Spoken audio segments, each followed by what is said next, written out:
So, the playoffs. That's what we've been waiting for all season. You guys ready for it? Tough turnaround. Yeah, I think we are. It's what you play the whole season for.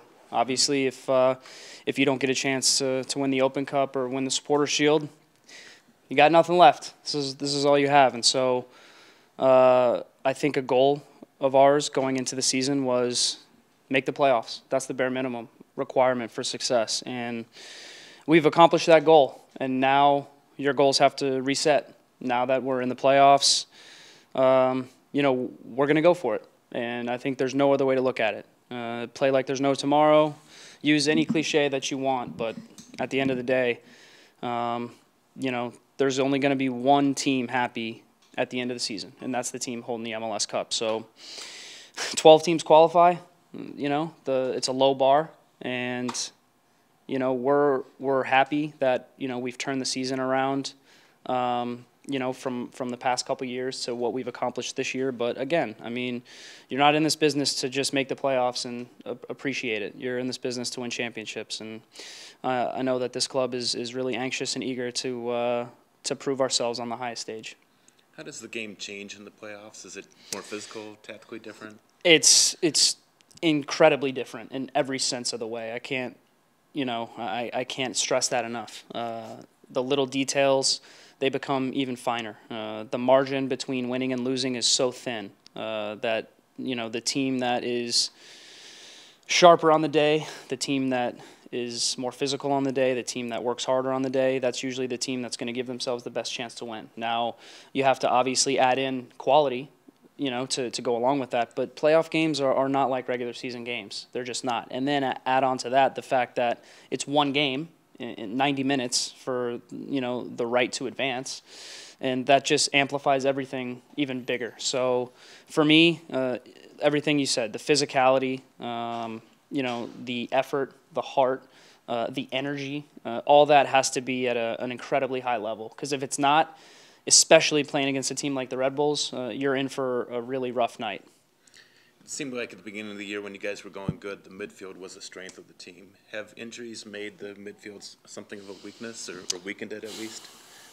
Basti, David? Yeah, I mean that's a tough question for me to answer, because I think you guys know the answer to that question. I mean, when you lose a World Cup winner and a perennially guy that's considered one of the most dangerous players in the league, that's going to weaken any team. I mean, that's clear. But at the end of the day, we don't use those as excuses. I mean, we in certain games just haven't been sharp enough to click like we were in the beginning of the season. And part of that is teams are having a big focus on shutting down the midfield, making sure that they don't let our midfielders beat them, and that puts the onus more on our center backs. That puts the onus more on our outside backs. That puts the onus more on our wingers to try to make the game and to try to make chances. And if teams are clogging up the middle and making sure that they're not allowing us to play through the middle, we have to come up with other solutions to win the game. So it's just a combination of all that stuff, right? I mean, I don't think injuries are an excuse. We've lost some great players, but every team does. So the young guys, the homegrown guys that have stepped in have actually been fantastic. I think they've done really well.